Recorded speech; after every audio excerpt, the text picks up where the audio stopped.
बाराबंकी के जिला अस्पताल में मानसिक रोगियों की संख्या तेजी से बढ़ रही है। अस्पताल के न्यूरो साइकेट्रिस्ट डॉक्टर स्वाति शैली ने बताया कि मानसिक स्वास्थ्य को लेकर लोगों में जागरूकता अभी भी बेहद कम है, जिसकी वजह से मरीज देर से इलाज के लिए पहुंच रहे हैं। उन्होंने कहा कि सिर दर्द, गर्दन का दर्द, माइग्रेन, तनाव, नींद न आना, ज्यादा सोचना और नशे की लत, ये सभी मानसिक बीमारियों के शुरुआती लक्षण हो सकते हैं। डॉक्टर स्वाति ने बताया कि अस्पताल में डिप्रेशन, एंजाइटी, माइग्रेन और नशा मुक्ति जैसी बीमारियों का नियमित इलाज उपलब्ध है और कई मरीज पूरी तरह स्वस्थ भी हो चुके हैं। युवाओं में बढ़ते मानसिक रोगों पर उन्होंने चिंता जताई। सोशल मीडिया का अधिक उपयोग, लाइक फॉलोअर्स का दबाव, देर रात तक जागना और ब्रेकअप का तनाव, ये सभी मानसिक स्वास्थ्य को बुरी तरह से प्रभावित कर रहे हैं।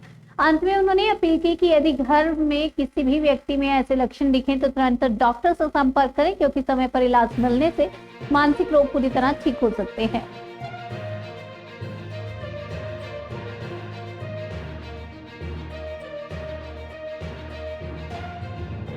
मैम, सबसे पहले आप मेरा नाम डॉक्टर स्वाति शैली श्रीवास्तव है। मैं एक न्यूरो साइकेट्रिस्ट हूँ। मैंने central institute of psychiatry Ranchi से अपनी डिग्री जो है वो प्राप्त की है और साथ में मैंने MRC साई लंदन से जो फर्स्ट ए होता है वो क्लियर किया हुआ है और मैं यहाँ पे परामर्शी के पोजीशन पे हूँ, मतलब consultant psychiatrist, consultant neuro psychiatrist. इस समय प्रेजेंट टाइम में न्यूरो के और मानसिक रोग के पेशेंट कैसे, किस तरह से देख रहे हो, कितने पेशेंट आ रहे हैं लमसम डेली? हमारे पास जो हमारे मरीजों की इनफ्लो है वो पिछले कुछ महीनों में काफ़ी बढ़ी है। इसका एक सबसे अच्छा तरीका ये है कि जागरूकता काफ़ी बढ़ी है लोगों में। तो हमारे पास न्यूरो साइकेट्री के अंदर जो केसेस होते हैं जिसमें हम बेसिकली सिर दर्द, माइग्रेन और जो भी जबड़ों का दर्द या नसों में दर्द की जो परेशानी होती है वो चाहे तो दिमाग से भी जुड़ी हो सकती है या फिर मन या व्यवहार से भी जुड़ी हो सकती है। तो उसमें काफ़ी जागरूकता हुई और उस तरीके के मरीज बहुत आ रहे हैं हमारे पास, जिनको हम यहाँ इलाज करते हैं और उनको फायदा भी काफी मिलता है उस वजह से।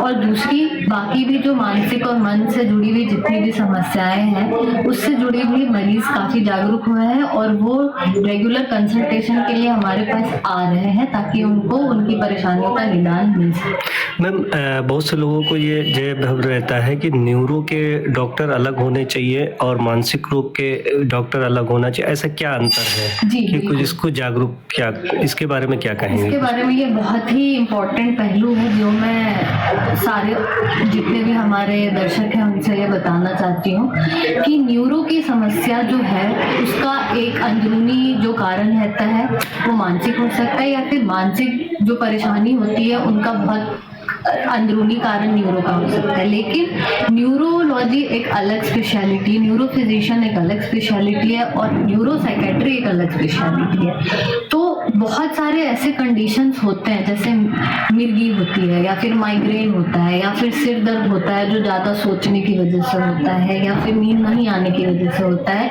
तो कुछ कैटेगरी ऑफ हेडेक्स जो होते हैं वो मानसिक जो रोग स्पेशलिस्ट होते हैं उनके अंडर भी आ सकता है और वो बिल्कुल ही ट्रेंड होते हैं कि वो इस चीज़ को देख सके, उसका इलाज कर सके। इसीलिए हम साइकेट्री में भी एक अलग एक ब्रांच होती है, अलग मतलब उसी का एक हिस्सा होता है न्यूरो साइकेट्री, जो जिसमें कि हम डॉक्टर्स जो है वो ट्रेंड होते हैं इस तरीके की समस्याओं को ट्रीट करने के लिए। तो इस बारे में भी हम जागरूक करना चाहते हैं कि आप बिल्कुल अगर आपको ऐसी कोई समस्या है तो आप आके यहाँ मिल सकते हैं और डॉक्टर्स से मिल सकते हैं और उनसे सलाह ले सकते हैं और अपने परेशानियों का निदान। कौन कौन से दिन जिला सरकारी अस्पताल में आप बैठती हैं? मैं सोमवार से शुक्रवार तक बैठती हूँ 8 से 2। ठीक।